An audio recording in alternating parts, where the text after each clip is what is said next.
Coming up next, a visit to Standard Auto Wreckers, where green vehicle disposal takes a front seat.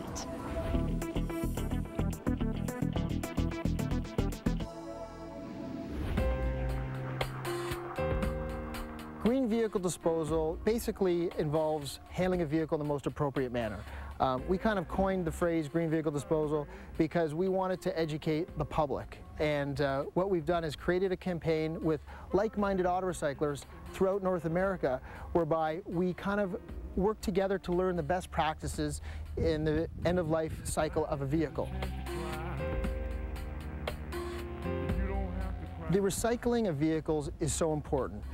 Each year there are millions of vehicles that reach the end of their useful life. The way in which they're handled is further important for effects in the environment.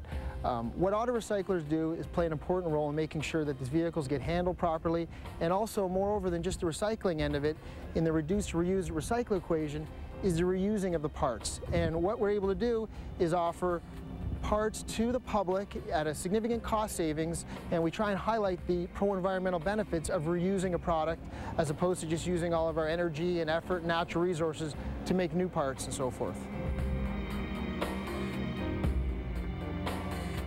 We make every effort to reuse what we can off the vehicle. We handle the vehicle in such a way that we'll crush the vehicle and then put it on transport trucks and send them to shredding operations. All of the metals, the copper, the brass, and the aluminum is recyclable, and these machines at these shredding operations facilitate this and are able to reuse at least 85% of the vehicle by weight. These are little bullets. They're called mercury switches.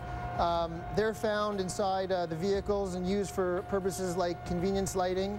They're also found in anti-lock braking systems. And this little mercury switch, as they call it, is very toxic. It's very harmful for the environment. We collect the switches, place them in the bucket, and then the Clean Air Foundation has a preferred environmental services provider that they use to dispose of this stuff, and they make sure it's done in an eco-friendly manner.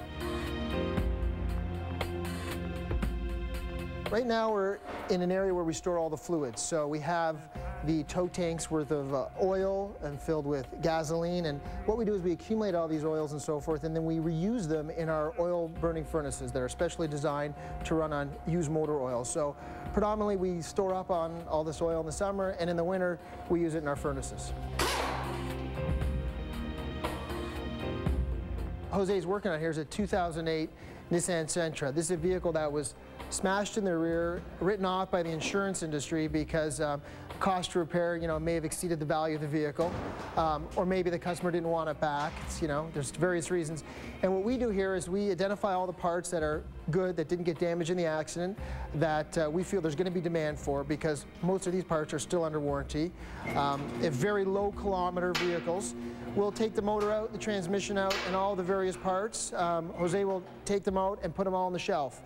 Make sure they're quality parts, they're tested. Most of the parts, if they're not hitting the accident in this case, they're going to be good. Original equipment parts from the manufacturer.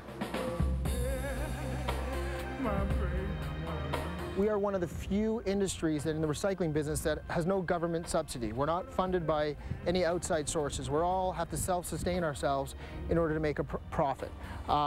I think it's extremely important for society. I think it does reduce a carbon footprint, and really it's very interesting because the better we as professional auto recyclers and dismantlers are at running our businesses, the more parts we'll be able to sell. And it's very important for us to get this message out to the public because there is a significant benefit in reusing of product, as we noted earlier. We have made it our business to go out and learn the best practices on each level, whether it's recycling, whether it's the reusing of the car components, and we've really wanted to educate ourselves so we can do the best job possible.